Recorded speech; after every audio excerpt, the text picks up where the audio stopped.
पासे मूंखे ॿुधाईंदा हलूं ॿी अहम ख़बर आहे त सूबाई वज़ीर नासिर हुसैन शाह जो चवणु आहे त हैदराबाद वारो जलसो तारीख़ी जलसो हूंदो। हैदराबाद पीपी जे जियालनि जो शहर आहे। हैदराबाद वासियुनि खे बिलावल मां वॾियूं उम्मीदूं आहिनि।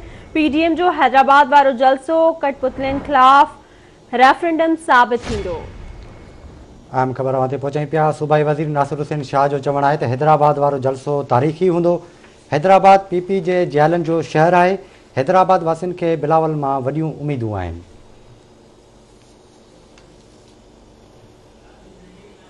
हिन हवाले सां वधीक तफ़सील मालूम कंदासीं। कराची मां असां सां लाइन ते मौजूदु आहे गाज़ी झंडेर जी। गाज़ी वधीक छा अपडेट्स आहिनि आगाह कजो। जी बिल्कुल, सूबाई वज़ीर नासिर हुसैन शाह जो चवणु आहे त अॼु हैदराबाद में पीडीएम जो थियल जलसो वफ़ाक़ी सरकार जे ख़िलाफ़ रेफरेंडम साबित थींदो। नासिर हुसैन शाह दावा कई आहे त हैदराबाद पाकिस्तान पीपल्स पार्टी जे बानी शहीद ज़ुल्फ़िकार अली भुट्टो ऐं संदसि धीअ बेनज़ीर भुट्टो जे चाहींदड़नि या उन्हनि जे फॉलोअर्स जो किलो आहे। इन करे हैदराबाद ऐं भरपासे वारनि इलाइक़नि जा माण्हू अॼु वॾे पैमाने ते पीडीएम जे जलसे में पहुची रहिया आहिनि, जिते रिकॉर्ड करायो वेठो। हुकूमत वफ़ाक़ी हुकूमत जूं जेके अवाम मुख़ालिफ़ पॉलिसियूं आहिनि, ख़ासि तौर ते महांगाई वारो जेको अज़ाब आम माण्हुनि ते लागू कयो वियो आहे, उनजे ख़िलाफ़ गॾु वॾे पैमाने ते हैदराबाद वासी गॾु थींदा।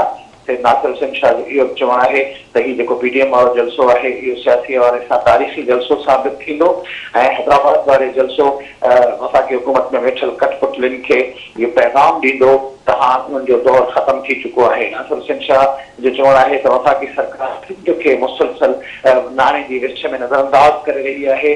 न रुॻो नाणे जी विच में पर सिंध जे मुख़्तलिफ़ ॿेटनि ते कब्ज़े करण जी कोशिश कई वञे पई ऐं हिन क़िस्म जी जेका पॉलिसी आहे, जेका सिंध मुख़ालिफ़ रवश आहे वफ़ाक़ी सरकार जी, अॼु हैदराबाद वासी हुनजे ख़िलाफ़ पंहिंजी राय या पंहिंजे रद्दमल जो इज़हार कंदा। जॾहिं त नासिर हुसैन शाह पंहिंजे जारी कयल बयान में इहो बि चयो आहे त वफ़ाक़ी सरकार 50 ऐं 1 करोड़ नौकरियूं ॾियण जो जेको वाइदो कयो हो उहो अञा ताईं वफ़ा न थियो आहे ऐं आम माण्हू सख़्त कावड़ियल आहिनि वफ़ाक़ी सरकार जी हिन पॉलिसियुनि ते। जी वॾी महिरबानी अवां जी गाज़ी अपडेट करण लाइ।